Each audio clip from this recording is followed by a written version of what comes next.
हरिः ओं श्रीगुरुभ्यो नमः। परुडै ईश्वरुडै महामहिमुडै प्रादुर्भवस्थानसंहरणक्रीडनुडै त्रिशक्तियुतुडै अन्तर्गतज्योतियै परमेष्ठिप्रमुखामराधिपुलकुन् प्रापिंपराकुण्डु దుస్తరమర్గంబున తేజరిల్లు హరికిన్ తత్వార్థినై మృక్కెదన్. ఏ విభు వందనార్చనములే విభు చింతయు నామ కీర్తనంబు, ఏ విభులీలద్భుతములు యవని సంశ్రవణంబు సేయ. దోషావలి బాసి లోకము శుభాయత వృత్తి జలంగునండ్రు, నేనా విభునాశ్రయించదఘౌఘ నివర్తను భద్రకీర్తనున్. ఏ పరమేశు పాదయుగమెప్పుడు కోరి భజించిన పరుల్, లోపలి బుద్ధిలో ఉభయలోకములందల శక్తి బాసి. ఏ తాపములేక బ్రహ్మగతి దారుజితశ్రములై చరింతురే, ఆ పరమేశు మృక్యద అఘౌఘ నివర్తను భద్రకీర్తనున్. తపములు శశి అయిన మరి దానములెన్నియు చేసి అయిన, ఏ జపములు శశి అయిన ఫల సంచయమెంవని జర్పకున్న. హేయ పదములై దురంత విపదంచిత రీతిగా నొప్పుచుండు అయ్య పరిమితున్ భజించెద అఘౌఘ నివర్తను భద్రకీర్తనున్. తపముల్ శశినో మనోనియతినో దాన వ్రత ప్రీతినో జపమంత్రంబులనో శృతి స్మృతులనో సద్భక్తినో ఎట్లు లబ్ధపదుండౌనని భ్రమరుద్రముఖురల్ భావింతురవ్వాని. అయ్యపవర్గాధిపుడాత్మమూర్తి సులభుండౌగా కనకెప్పుడున్. పూర్ణుడయ్యును మహాభూత పంచకయోగమున మేనులను పురముల సృజించి, పురములలో నుండి పురుషభావంబున దీపించునెంవడు ధీరవృత్తి. పంచభూతములను పదునొకొండింద్రియముల ప్రకాశింపించి భూరి మహిమ. షోడశాత్మకుడన శోభిల్లి జీవత్వ నృత్య వినోదంబు నెరపుచుండు, అట్టి భగవంతుడవ్యయుండచ్యుతుండు. మానసోదిత వక్పుష్పమాలికలను మంజునవర సమకరంద మహిమలుట్ట శిష్టరుద్భావలీలల చేయుగాత. హరి ఓం శ్రీ గురుభ్యో నమః. ఓ విదుర, విద్యాధరులు అనేటువంటి దేవగణాలు ఎదురుగా కనిపించినటువంటి శ్రీ మహావిష్ణువుని చూసి వాళ్ళు ఏమన్నారు అనేటువంటి విషయాన్ని నిన్న చూసావు కదా. ఏం జరుగుతుంది అంటే, అసత్ విషయ లాలసహ.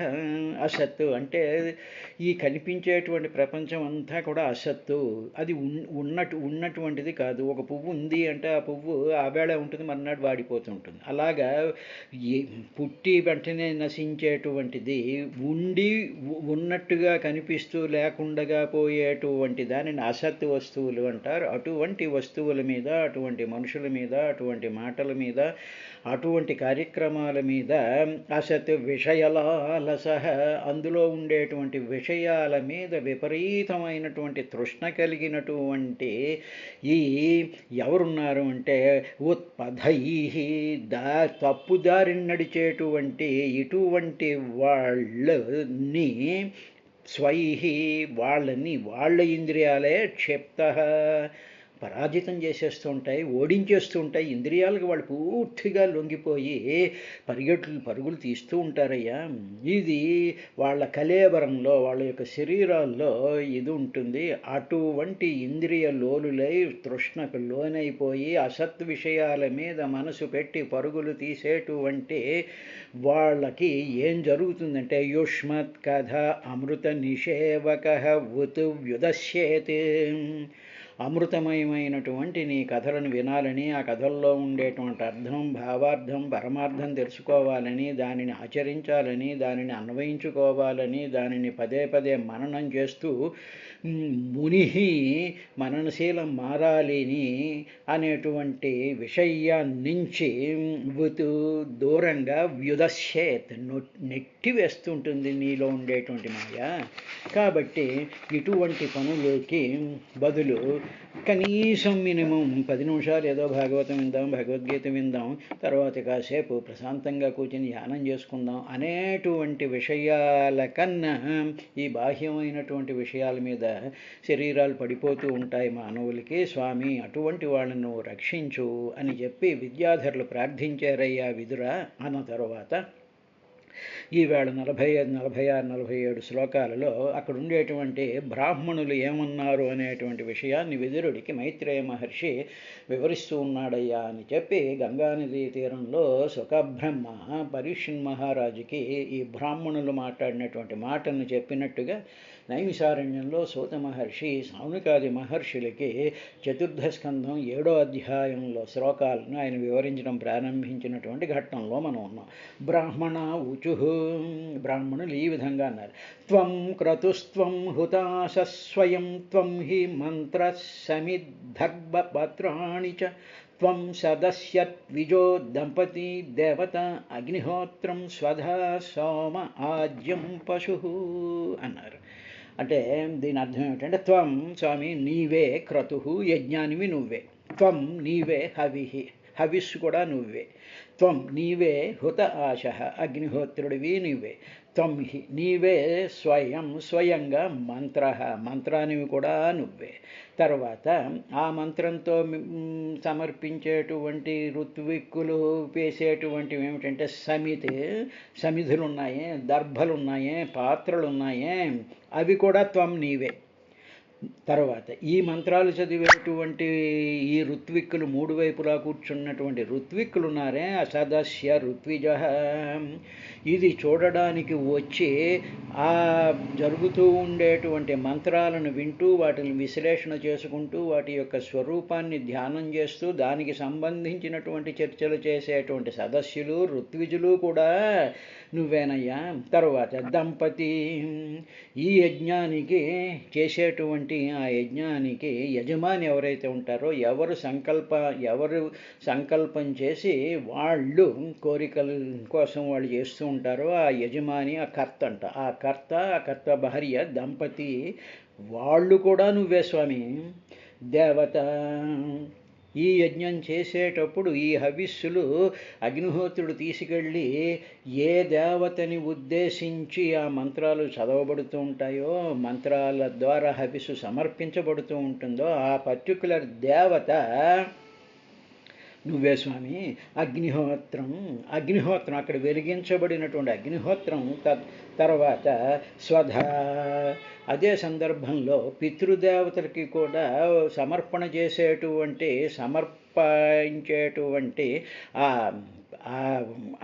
అవి ఏవైతే ఉన్నాయో అవి కూడా సోమరసం, ఆజ్యం నెయ్యి, పశువు నీకు అందులో సమర్పించడం కోసం కట్టినటువంటి పశువు కూడా స్వామి త్వం నీవే అని చెప్పి బ్రాహ్మణులు ఆ ఎదురుగా కనిపించినటువంటి శ్రీ మహావిష్ణువుని చూసి వాళ్ళు ఈ మాటలు అన్నారు. అనేటప్పటికీ ఇక్కడ నీవే అనేటువంటి మాట ఏమిటంటే, యజ్ఞకుండానివి నీవే, అందులో అగ్నిహోత్రానివి నీవే, హవిస్సులువి నీవే, మంత్రాలు నీవే, ఋత్విక్కులు నీవే, యజమాని నీవే, యజమాని భార్య కూడా నీవే, దాంట్లో ఉండేటువంటి సమస్తమైనటువంటి దర్భలు కానీ సమిధులు కానీ అన్నీ నీవే అంటే దాని అర్థం ఏమిటన్నమాట. ఇప్పుడు మనం దాన్ని ఏ విధంగా అన్వయించుకోవాలంటే, ఎవరైతే యజమాని చేశాడో అతను కూడా పరమాత్మే అయినప్పుడు వీడేమనుకుంటూ ఉంటాడంటే, బయటకు వచ్చి నేను చేస్తున్నాను, నా పెళ్ళం పక్కన కూర్చుంది, ఇద్దరం కలిసి చేయకూడని పనులన్నీ చేసేస్తున్నాము, అనుకునేటువంటి అహంకారంతో ఉండకూడదు. ఎందుకంటే పరమాత్మ స్వరూపమే ఇదంతాను అనేటువంటి పరమాత్మ యొక్క జ్ఞానములోకి ఆ యొక్క ఆ ఆ తెలివిలోకి ఆ కాన్షియస్లోకి వెళ్ళాలి స్వామి. నీవు ఇప్పుడు నిన్ను చూస్తూ ఉంటే మేము ఈ పనులు చేసేటువంటి మేము అందరం కూడా మాకు ఇంతకాలం నుంచి చేస్తూ ఉన్నాం. ఇప్పుడు నీ యొక్క దర్శనం వల్ల ఇంతవరకు మేము చేసినటువంటి ఈ మొత్తం ఈ కార్యక్రమం అంతా కూడా నువ్వే అనేటువంటి భావం మాకు కలిగించావు.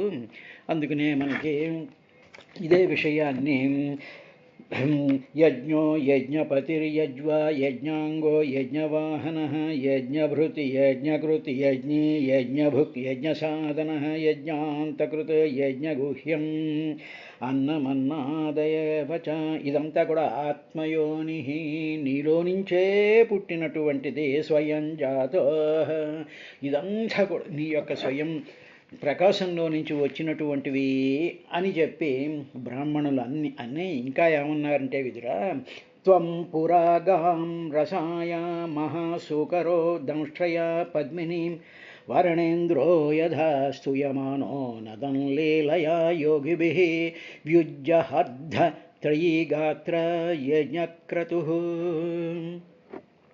స్వామి, త్వం నీవు ఎవరివి అంటే త్వం త్రయీగాత్ర, మూడు వేదాలే నీ శరీరము. అంటే ఇప్పుడు కనిపిస్తూ ఉండేటువంటి ఆ శ్రీమన్నారాయణ్ణి ఈ బ్రాహ్మణులకు ఆయన ఎలా దర్శనమిస్తున్నాడు అంటే అష్టభుజాలతోనూ గరుడు మీద వైజయంతిమాల లక్ష్మీదేవి ఈ విధంగా ఆయన వచ్చినట్టుంది. ఇప్పుడు చూస్తూ ఉండేటువంటి బ్రాహ్మణులకి మూడు వేదాలలో ఉండేటువంటి మంత్రముల యొక్క ప్రభావము, ఆ మంత్రాలలో నుంచి వచ్చేటువంటి వెలుగు, ఆ మంత్రాలలో ఉండేటువంటి శక్తి, ఆ మంత్రాల యొక్క శబ్దము, ఆ ధ్వని అంతా కూడా వీళ్ళకి వినిపిస్తుంది. లక్ష్మి, ఆ కిరీటం, ఇవి అష్టభుజాలు ఇవి పక్కన పెట్టండి. ఈ విధంగా వాళ్ళకి ఆయన దర్శనమిస్తున్నాడు. త్రయీగాత్ర, మూడు వేదాలే శరీరంగా కలిగినటువంటి వాడవు నువ్వు. యజ్ఞక్రతు, ఇప్పుడు ఆయన యజ్ఞస్వరూపుడు కాబట్టి యజ్ఞక్రతు, యజ్ఞ సంకల్పమే నీ రూపంలో ఉంది స్వామి. నిన్ను చూస్తూ ఉంటే నీ యొక్క మాటలు మాకేమనిపిస్తున్నాయంటే నువ్వు ఏదో సంకల్పం చేస్తున్నట్టున్నావు. ఆ సంకల్పం ఏమిటంటే నీ గురించి నువ్వే సంకల్పం చేసుకుంటూ యజ్ఞక్రతు, యజ్ఞం యొక్క సంకల్ప రూపంగా త్వం నీవు ఉన్నావయ్యా. ఇలా ఉండేటువంటి ఈ రూపం ఇప్పుడు ఎలా కనిపిస్తోందంటే మాకు పురా మహాసూకర, పూర్వం నీవు యజ్ఞవరాహమూర్తివై వచ్చావు చూసావా, అది అటువంటి ఆ స్వరూపాన్ని ఎవరు యోగిభిః స్తూయమాన, యోగులందరూ కూడా యజ్ఞవరాహస్వామి యొక్క నీ రూపాన్ని యోగులందరూ ధ్యానిస్తూ నిన్ను యజ్ఞస్వరూపం కింద వాళ్ళు ఏ విధంగా అయితే చూశారో ఆ విధమైనటువంటి రూపంగా ఇప్పుడు మాకు కనిపిస్తూ ఉన్నావు నువ్వు. అలా కనిపిస్తూ ఉండేటప్పుడు నదన్ లీలయా దంష్ట్రయాగాం రసాయా, నీవు ఇప్పుడు ఎలా కనిపిస్తున్నావు, నాదం చేస్తున్నావయ్యా అన్నాడు. అంటే వీళ్ళకి ఏ విధమైనటువంటి యజ్ఞవరాహం, ఈయన యజ్ఞస్వరూపంగా కనిపించాడుగా, మంత్రాలు నువ్వే, దర్భలు నువ్వే, పాత్రలు నువ్వే, యజమాని నువ్వే, అగ్నిహోత్రం నువ్వే, మంత్రం ఇవన్నీ చెప్పారుగా ఆ దేవతాసులు. ఇప్పుడు అది ఇక్కడ తీసుకొచ్చేటప్పటికి ఇదంతా కూడా వేదస్వరూపంగా కనిపించి వేదమంత్రాల యొక్క నాదం చేస్తూ ఉండేటువంటి ఆ యజ్ఞ వరాహస్వరూపం కింద ఇప్పుడు వాళ్ళకి ఈ విధమైనటువంటి అవతార స్వరూపంలో ఆ బ్రాహ్మణులకి కనిపిస్తూ ఆయన నాదం చేస్తున్నాడు అన్నాడు. ఏమిటా నాదం చేసేటువంటిది? మామూలుగా వరాహం చేసేటువంటి గురు ఆ శబ్దం కాదు, నాదం, వేదం యొక్క నాదం. కాబట్టి నాదం అనేటువంటిది ఒక బ్రహ్మాండమైనటువంటి సౌండ్ ఎనర్జీ అనుకున్నట్టయితే అందులో నుంచి నాదంలోంచి రాగాలలో అనేక రకాలైనటువంటి రాగాలు వస్తాయి. ఆ రాగాలలోకి పదాలు వస్తే అవి కీర్తనలు అవుతాయి, అవే స్తోత్రాలు అవుతాయి, అదే మంత్రాలు అవుతూ ఉంటాయి. కాబట్టి ఫండమెంటల్గా అటు వేదమంత్రానికి కానీ, ఈ గానానికి కానీ, ఈ స్తోత్రాలకు కానీ అంతర్లీనంగా నాదస్వరూపం ఒకటి ఉంటూ ఉంటుంది. కాబట్టి మనకి మామూలుగా లలితా సహస్రనామాన్ని కానీ మనం జాగ్రత్తగా కొంచెం అబ్జర్వ్ చేసుకున్నట్లయితే మనకి తెలుస్తుంటుంది. అందులో అంతర్లీనంగా ఒక నాదం ప్రవహిస్తూ ఉంటుంది. ఆ నాదం ఓంకార స్వరూపంతో కూడుకున్నటువంటి నాదమే అలాగ కొమ్మలు కొమ్మలుగా విస్తరిస్తున్నట్టు శ్రీమాత శ్రీ మహారాజ్ఞీ శ్రీమత్సింహాసనేశ్వరీ అనేటువంటి దాంట్లో ఆ నాదం అలాగా చెట్టుకి ఇలా కొమ్మలు విస్తరిస్తూ పువ్వులు వచ్చినట్లుగా ఆ నాదం అంతర్లీనంగా ఉండేటువంటి నాదమే శబ్దస్వరూపం కింద కనిపిస్తూ ఉండేటువంటి వేదాల కింద కనిపిస్తున్నావు స్వామి నువ్వు. ఆ నాదం చేసేటువంటిది ఎవరు అంటే పూర్వకాలంలో మహాసూకర, మహా గొప్పదైనటువంటి సూకర స్వరూపంతో యజ్ఞవరాహ స్వరూపంలో ఉండేటువంటి వాడివి నువ్వు.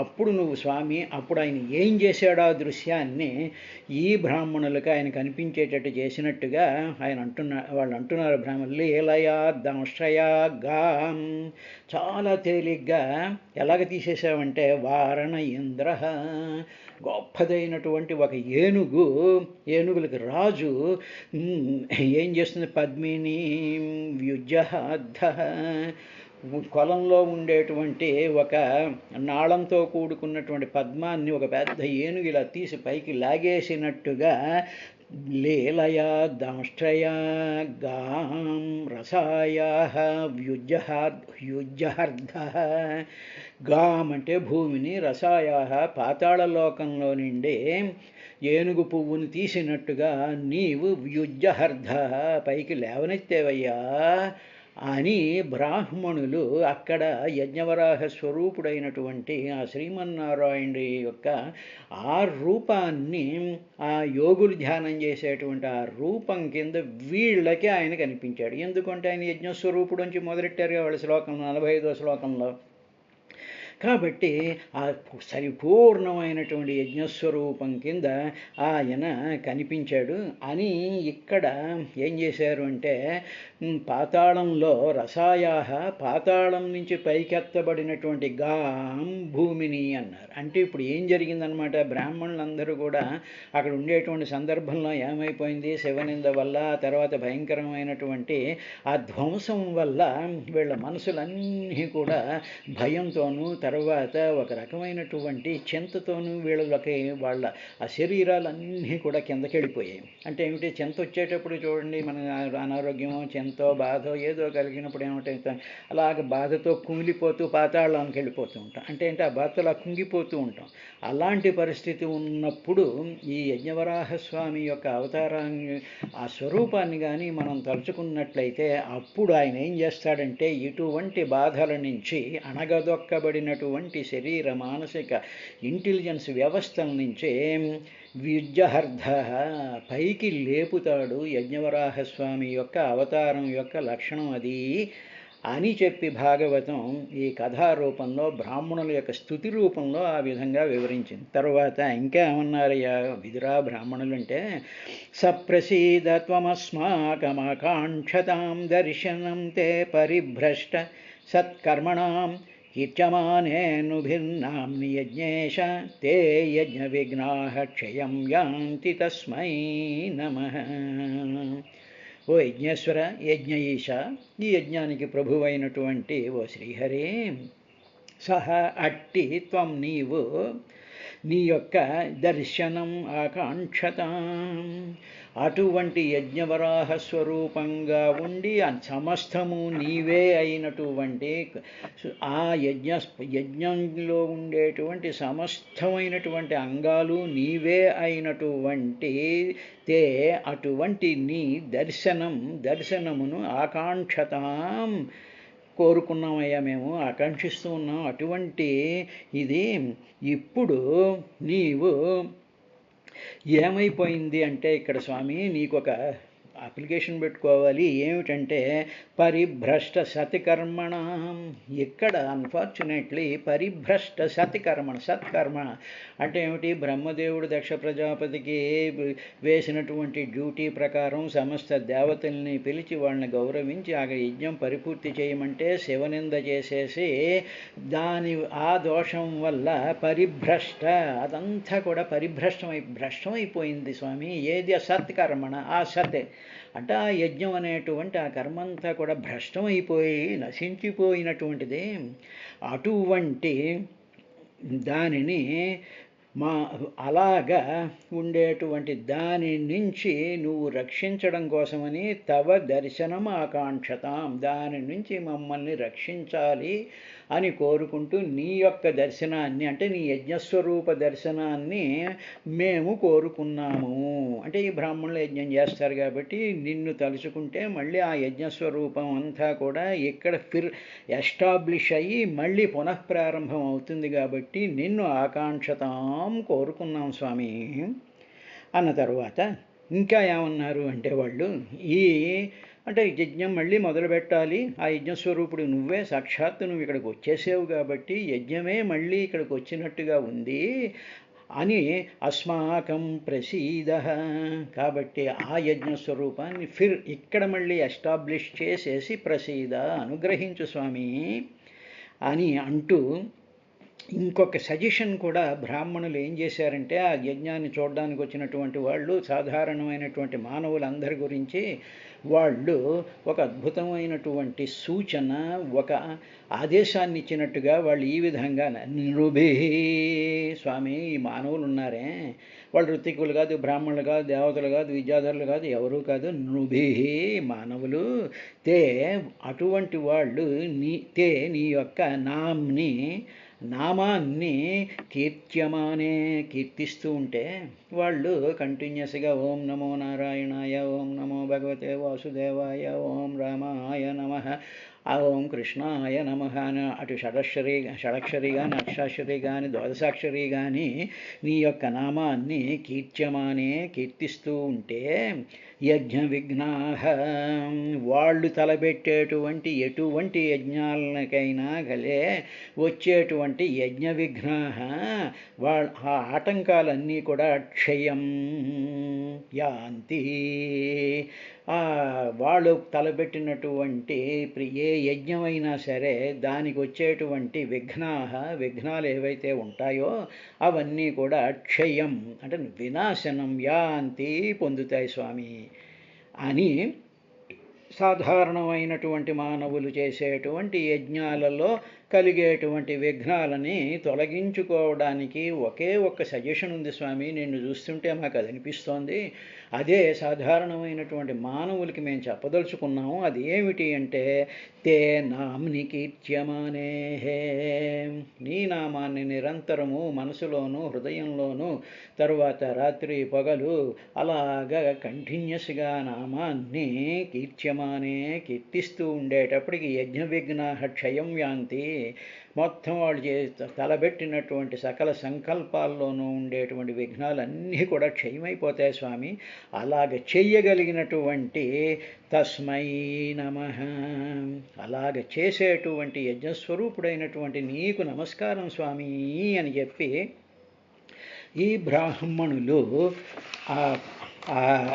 శ్రీ మహావిష్ణువుని ప్రార్థించారయ్యా అని మైత్రేయ మహర్షి విదురుడికి చెప్పినటువంటి 47వ శ్లోకం తర్వాత మళ్ళీ మైత్రేయ మహర్షి విదురుడితో ఈ విధంగా మాట్లాడడం ప్రారంభించాడు అనేటువంటి విషయాన్ని 48, 49 శ్లోకాల్లో చూద్దాం.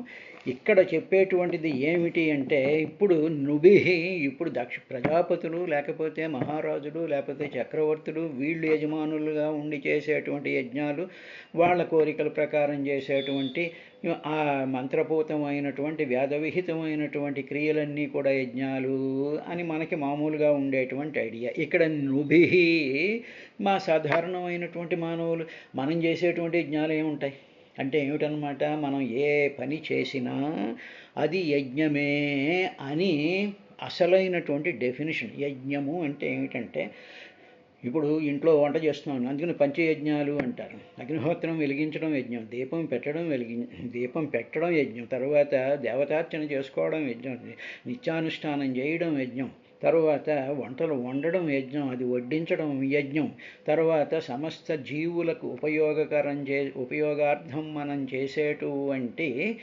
భగవత్ సంకల్పాన్ని జోడించి చేసేటువంటిది యజ్ఞం అవుతుంది.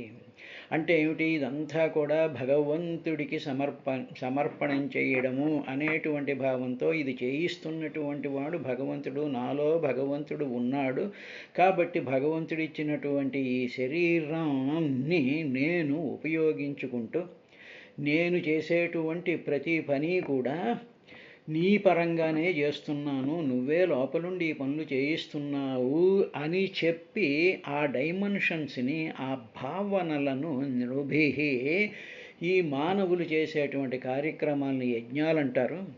ఇలా యజ్ఞం చేసేస్తే సరిపోదు, దానికి తవ నామ్నికి ఇచ్యమానాః, నిరంతరము కూడా నీ నామకీర్తన అంటూ ఉండాలి. ఎందుకంటే నీకు వేదం రాదుగా. ఈ పని చేస్తున్నప్పుడు, మామూలుగా యజ్ఞాలు చేస్తున్నప్పుడు ఆ ఋత్వికులు వేదాధ్యయనం చేస్తుంటారు, మంత్రాలు పఠిస్తుంటారు, సస్వరంగా చేస్తూ ఉంటారు.